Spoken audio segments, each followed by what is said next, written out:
అదే ప్రకారము యేసునందు నిద్రించిన వారిని దేవుడు ఆయనతో కూడా వెంట పెట్టుకొని వచ్చును. మేము ప్రభు మాటను బట్టి మీతో చెప్పుచున్నదేమనగా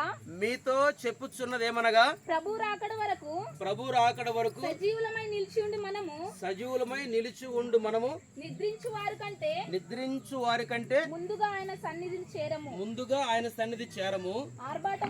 ఆర్భాటముతోను ప్రధాన దూత శబ్దముతోను దేవుని బూరతోను పరలోకం నుంచి ప్రభు దిగి వచ్చును. క్రీస్తునందుండి మృతులైన వారు మొదట లేతురు. ఆ మీదట సజీవులమై నిలిచి ఉండు మనము వారితో కూడా ఏకముగా ప్రభువును ఎదుర్కొనుటకు ఆకాశ మండలమునకు మేఘముల మీద కొనిపోబడుదుము. కాగా మనము సదాకాలం ప్రభుతో కూడా ఉందుము. కాబట్టి మీరు ఈ మాట చేత ఒకరిని ఒకరు ఆదరించుడి. ఈ యొక్క వాక్యాలను చదువుతూ వచ్చాము. అపోస్తలుడైన పౌలు గారు మరణం గురించి చెప్పిన మాట ఏంటంటే, ఇతరుల వల్ల దుఃఖపడకుండా నిమిత్తము. మరి చనిపోయిన వారి గురించి మీకు తెలియకుండా నాకు ఇష్టం లేదని చెప్పాడు. ఎందుకంటే ఎవరైతే యేసుక్రీస్తు ప్రభుని అంగీకరించి మారు మనసు పొంది యేసు రక్తం చేత కడగబడి చనిపోతారో వారు మనకంటే ముందుగా దేవుని సన్నిధికి వారు చేరినవారు. ఇప్పుడు నాగమ్మ గారు ఉంది, మనకంటే ముందుగా దేవుని సన్నిధికి ఆమె చేరింది. ఒక దినం యేసుక్రీస్తు ప్రభు ఆర్భాటముతో ప్రధాన దూత శబ్దంతో దేవుని బూరతో పరలోకం నుంచి మధ్యాకాశంలోకి దిగి వచ్చినప్పుడు చనిపోయిన వీరందరూ కూడా ఏం చేస్తారంటే, నిద్రించిన వారందరూ కూడా మేలుకొంటారు. కాబట్టి యేసుక్రీస్తు ప్రభుని కలుసుకోవడానికి మనకంటే ముందుగా వారు ఆయన సన్నిధికి వెళతారు. ఒకవేళ మనం అప్పటి వరకు చావకుండా సజీవులుగా ఉంటే మనం కూడా ఏకముగా ఆయన సన్నిధికి మనం వెళ్తాం. కాబట్టి ఈ మాటను బట్టి మీరు ఒకరినొకరు ఆదరించుకునండి. క్రైస్తవునికి ఏం నిరీక్షణ ఉందంటే, ఇప్పుడు నాగమ్మ గారు దేవుని దగ్గరికి వెళ్ళింది, మనకు కూడా ఒక నిరీక్షణ ఉంది. మనం కూడా ఒక దినం దేవుని దగ్గరికి వెళ్తాం. దేవుని దగ్గరికి వెళ్ళినప్పుడు మనం కూడా దేవుని ఏం చేస్తాము, చూస్తాం, ఆమెతో కూడా కలుసుకుంటాం. కాబట్టి ఈ నిరీక్షణతో మనం ఏం చేస్తాం, ఈ సమాధి మనం చేస్తున్నాం. మరొక రెఫరెన్స్ మనం చదువుదాం చూడండి. మరి కొరింథీయులకు రాసిన మొదటి పత్రిక 15వ అధ్యాయం 22వ వచనం. కొరింథీయులకు రాసిన మొదటి పత్రిక 15వ అధ్యాయము 22వ వచనం. మొదటి కొరింథీ 15:22 చదవాలి త్వరగా. జాగ్రత్త. ఆదామునందు అందరూ ఎలాగూ మృతి పొందుచున్నారో అలాగునే క్రీస్తునందు అందరూ ఆదామునందు అందరూ ఏ విధంగా మృతి పొందుచున్నారో యేసు క్రీస్తునందు అందరం కూడా ఏమైతాము, బ్రతికించబడతాం. కాబట్టి ఒకసారి మేము కూడా ఏమవుతుంది, బ్రతికించబడుతుంది. ఇంకొక రెఫరెన్స్ మనం చదువుదాము. 42వ వచనం చదవండి. అదే అధ్యాయం 42వ వచనము. మృతుల పునరుత్థానమును అలాగే శరీరము క్షయమైనదిగా విత్తబడి అక్షయమైనదిగా లేపబడును. ఘనహీనమైనదిగా విత్తబడి మహిమ గలదిగా లేపబడును. బలహీనమైనదిగా విత్తబడి బలమైనదిగా ఇప్పుడు ఈ యొక్క దేహాన్ని బలహీనమైనదిగా ఇస్తున్నాం మనం, ఘనహీనమైనదిగా ఇస్తున్నాం మనం, భౌతిక సంబంధమైన దేహము ఇస్తున్నాం మనం, ఒక క్షయమైపోయే దేహము ఇస్తున్నాం మనం. అయితే ఒక దినం అక్షయమైనదిగా ఈ దేహం లేపబడుతుంది, బలమైనదిగా లేపబడుతుంది, మహిమ గలదిగా లేపబడుతుంది. ఒకనొక దినాన ఏం బలమైన వ్యక్తి వలె తిరిగి బ్రతికించబడుతుంది. కాబట్టి విత్తుచున్నాము అనే మాట మనం చదువుతాం. అంటే ఉద్దేశం ఏంటంటే, ఒక రైతు ఏ విధంగా ఒక భూమిలో విత్తనాన్ని విత్తుతాడో అట్లే మనము కూడా ఈ నాగమ్మ అనే ఈ దేహాన్ని లేదా ఈ విత్తనాన్ని మనం ఈ భూమిలో విత్తుతున్నాం. మనం ఏ విధంగా ఆ భూమిలో మనం విత్తనం విత్తిన తర్వాత ఒక 3-4 దినాల తర్వాత ఆ విత్తనం చనిపోయి తన రూపాన్ని మార్చుకొని బయటకు వస్తుంది. అట్లనే ఈమె కూడా చనిపోయింది, పాతి పెడుతున్నాం. తన రూపాన్ని అనగా ఈ బలహీనమైన దేహం పోయి బలమైన దేహముగా లేపబడుతుంది, ఘనహీనమైన దేహముగా విత్తబడి మరి మహిమగల దేహముగా లేపబడుతుంది. క్షయమైన దేహముగా విత్తబడి అక్షయమైన దేహముగా లేపబడుతుంది. కాబట్టి తిరిగి ఆమె లేపబడతానే నిరీక్షణతో విశ్వాసంతో ఏం చేస్తున్నాం, మనము సమాధి చేస్తున్నాం. మీకు ఒక విషయం తెలుసా, మన గొంగడి పురుగు తెలుసు.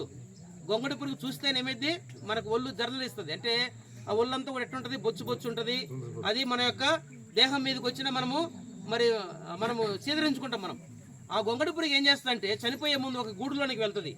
ఒక గూడులోనికి వెళ్ళి గూడు కట్టుకొని గూట్లో చనిపోతుంది. అర్థమైన నా భాష మీకు. గొంగడి పురుగును ఎవరు ఇష్టపడరు. గొంగడి పురుగు చూసేదానికి అసహ్యంగా ఉంటుంది.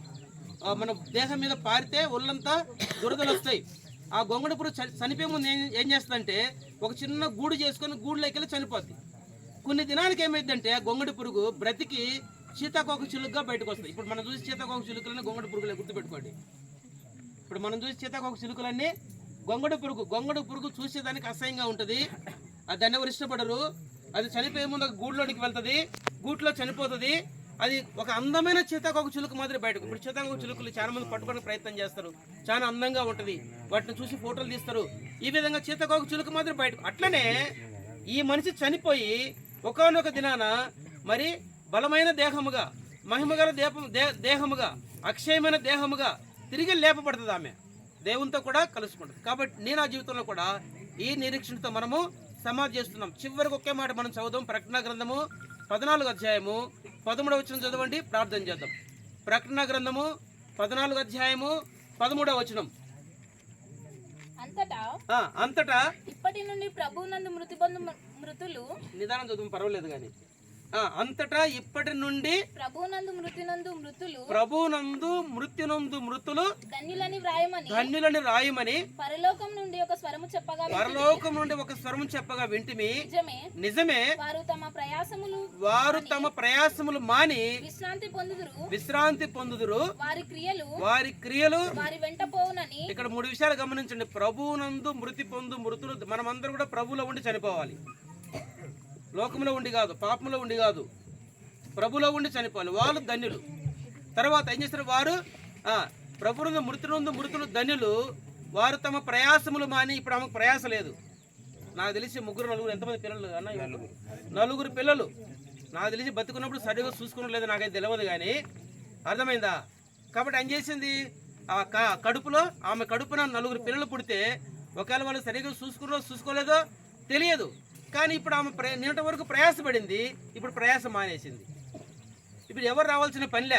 ఎవరైనా వచ్చి భోజనం పెట్టాలా, ఎవరైనా వచ్చి గోళీలు ఇవ్వాలా, ఎవరైనా వచ్చి డబ్బులు ఇవ్వాలా, ఖర్చులు. కానీ ఎవరి కోసం ఎదురు చూడాల్సిన పని లేదు. నిన్నటి వరకు ఆ బిడ్డ వస్తుందా, ఈ బిడ్డ వస్తుందా, ఆ కొడుకు వస్తాడా, ఈ కొడుకు వస్తాడా, ఆ మనమని వస్తాడా, ఈ మన. ఇప్పుడైతే మీద పడి గోంగిలు పెట్టి ఏడుస్తారు. కానీ బతుకున్నప్పుడు ఎవరి దగ్గరికి రారు. అర్థమైందా? బతుకున్నప్పుడు, మంచంలో ఉన్నప్పుడు, బాగలేక ఉన్నప్పుడు ఎవరి దగ్గరికి ఎవరు చూడరు. కొన్నిసార్లు అయితే కొడుకులు ఎంత దౌర్భాగ్యం మారిపోయినారంటే కన్న తల్లిని ఏమాత్రం చూసుకోకుండా వదిలేసేవారు చాలా మంది ఉన్నారు.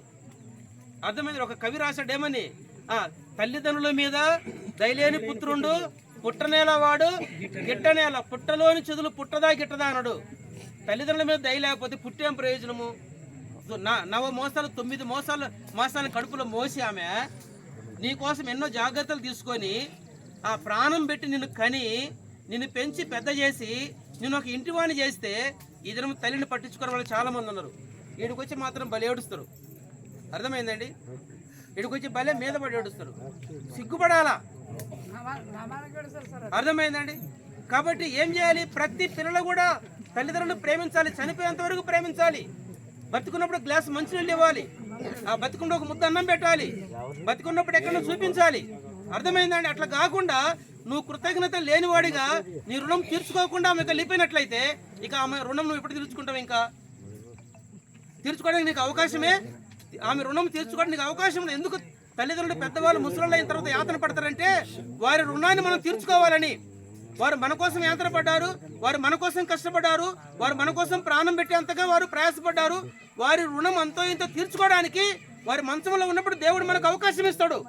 చాలా మంది ఇటువంటి అవకాశాలు పోగొట్టుకుంటారు. చాలా మంది ఒక దైవ సేవకునిగా నేను చెప్పే తలంపు ఏంటంటే, నా ఆశ ఏంటంటే, దేవుడు మీకు ఇచ్చిన మీ రుణాన్ని మీరు తీర్చుకోండి. రుణాన్ని తీర్చుకోకుండా ఆ రుణం మీ మీదనే ఉంటుంది, మీ తల మీదనే ఉంటుంది. ఈ లోకం వదిలిపెట్టిన తర్వాత దేవుడు లెక్క అడుగుతాడు. ఆ తల్లి నిన్ను కన్ని పెంచి పెద్ద చేస్తే నువ్వు ఆ తల్లికి ఏం చేసావని లెక్క అడుగుతుంది. ఏం జవాబు? నీ దగ్గర జవాబు ఏంటి? రెండవదిగా, మనం ఏది విత్తితే అదే కోస్తాం. ఈ రోజు నీ తల్లిదండ్రులు నువ్వు ప్రేమతో చూసుకుంటే నీ పిల్లలు నిన్ను ప్రేమతో చూసుకుంటారు. ఈ రోజు నీ తల్లిదండ్రులు నువ్వు ప్రేమిస్తే వారిని ప్రేమిస్తారు. ఈ రోజు నీ తల్లిదండ్రులు నువ్వు ఖర్చు చేస్తే వారికి అన్నం పెడితే వారు నీకు అన్నం పెడతారు. లేని పక్షాన్ని నీ గతి కూడా ఇంతే. ఇంకా ఇంతకంటే అధ్వానమైతే నీ గతి. అదే నీళ్లు పోసిన వాడికి నీళ్లు పోయబడతాయి. ఏది విత్తితే అదే కోస్తాం. కాబట్టి ఇక్కడ చేరువచ్చిన వారందరూ ఎవరైనా సరే దైవ సేవకునిగా నా తలంపు లేదా నా హెచ్చరిక ఏంటంటే, మీ తల్లిదండ్రులు బ్రతికుంటే, వృద్ధాప్యంలో ఉంటే, బాగా లేకుండా ఉంటే వారికి సేవ చేయండి, వాళ్ళ రుణం తీర్చుకోండి. చనిపోయిన తర్వాత దేవుని దగ్గర మీరు లెక్క చెప్పవలసి ఉంది.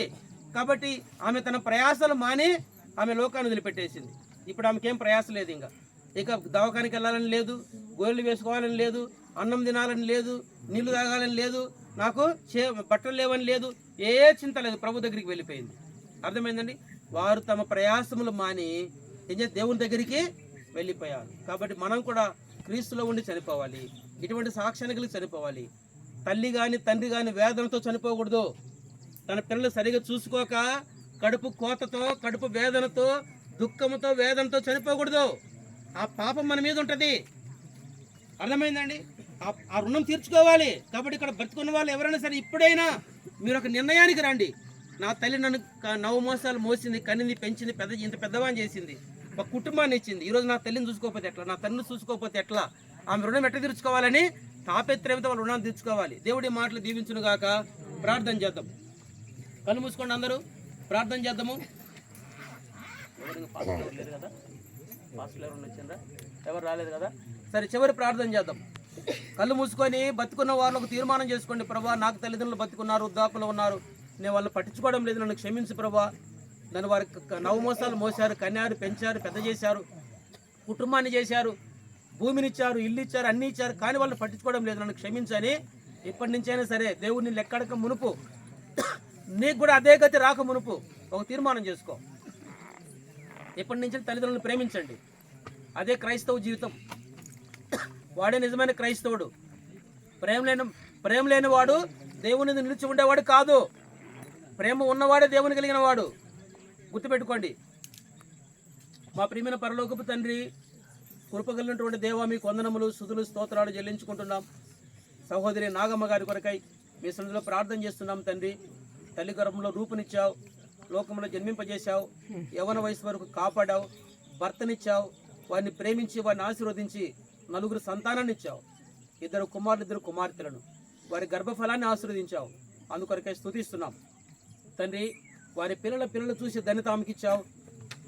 అందుకొరకే వందనములు చెల్లించుకుంటున్నాం. మీ చిత్తమైనది నిన్నటి దినాన్ని మీ మహిమల్లోకి హెచ్చించావు. అందుకొరకే స్తుతిస్తున్నాం. దీనుడైన మీరు ధన్యులు, దేవుని రాజ్యం మీదనే సెలవిచ్చావు. అందుకొరకే స్తుతిస్తున్నాం. కనుక తండ్రి, మీ మహిమలోకి చేర్చుకున్నాం. అందుకొరకు వందనాలు. ఇవ్వబడిన కుటుంబాన్ని ఆదరించము, ధైర్యపరచము తండ్రి. వారి ఏళ్ళ మీ కృప చూపి మహిమ పొందవలసిందిగా స్తుతిస్తున్నాం. దేవా, మీ యొక్క ఆజ్ఞ మేరకు ఈ యొక్క భూస్థాపన కార్యక్రమానికి చేరువచ్చిన వారందరి కొరకు భూస్థాపన కార్యక్రమం వరకు సహాయపడుతున్నాం. అందుకొరకే స్తుతిస్తున్నాం. ఈ దేహాన్ని మట్టికి అప్పగిస్తున్నాం తండ్రి.